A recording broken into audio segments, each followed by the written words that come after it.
Anyway, speaking of how we're hardwired, let's get into this conflict thing because so many people who try to drag me in. Oh, who do you stand with? You know, if you go on social media, you're going to start seeing on Facebook's probably I stand with, and then some flag of whoever they stand with. You saw it with the Russian-Ukraine conflict. You're seeing it all over Twitter X now. Um, one side is trending with Israel, the other side is trending with Palestine, and it's flipping back and forth all day long. It's pretty clear to me at this point that both sides have done some shitty things. And the point that I want to get at with this cast is they always try to suck you in. When I say they, there's us and then them. They are on the perimeter, they're on the outside. They want to suck you in and get you uh, interested and caring about things that, generally speaking, you shouldn't really care about. Let me explain. So I dug up, this isn't the chart that I wanted to find, but I dug up this chart here. Let me share it up on the screen here. Share screen.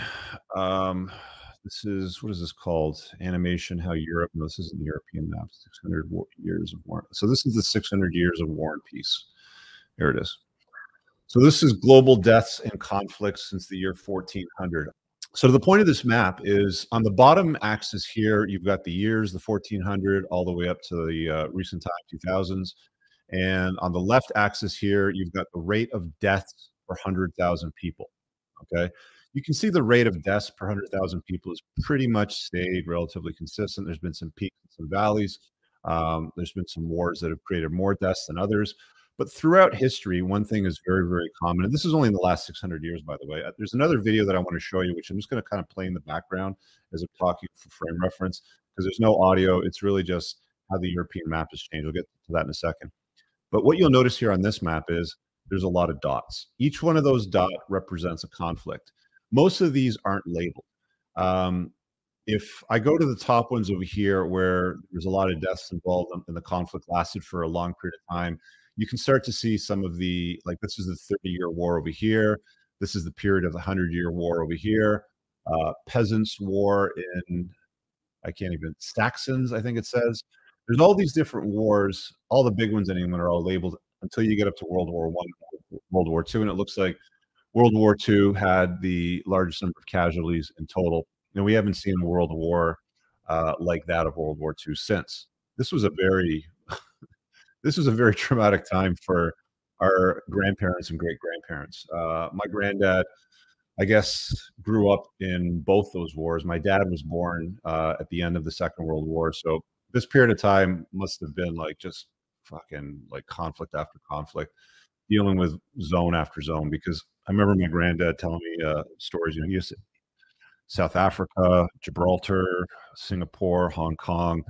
He was with the Royal Air Force, so they moved him around a lot. But all of these conflicts, they've been going on since the beginning of time.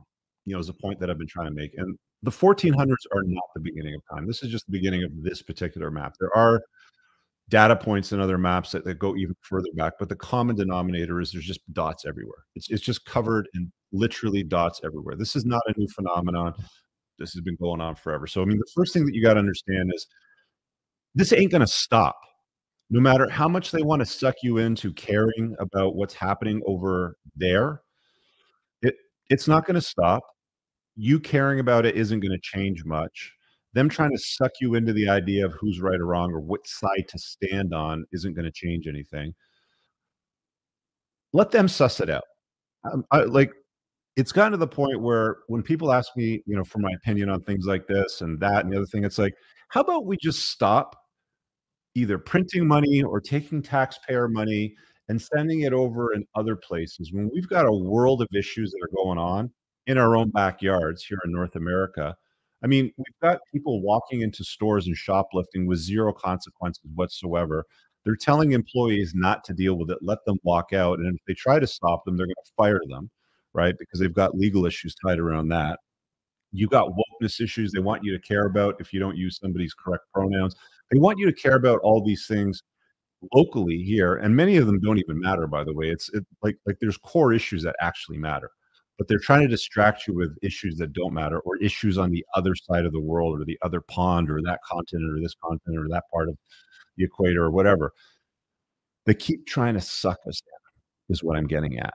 Okay. And it's an unfortunate scenario. It sucks that it's happening. People, it is inevitable that people will die. It's always been that way throughout history, as you know, we see here with this chart. I really hope you guys enjoyed that clip. If you want to watch the full length podcast, you can find that over here, that clip's from. If you're newer to the channel, make sure you hit subscribe over here and pin down below in the top comment. You'll find a bunch of useful links to my website, my supplement line books, and a bunch of other stuff. Have an amazing day. Peace out.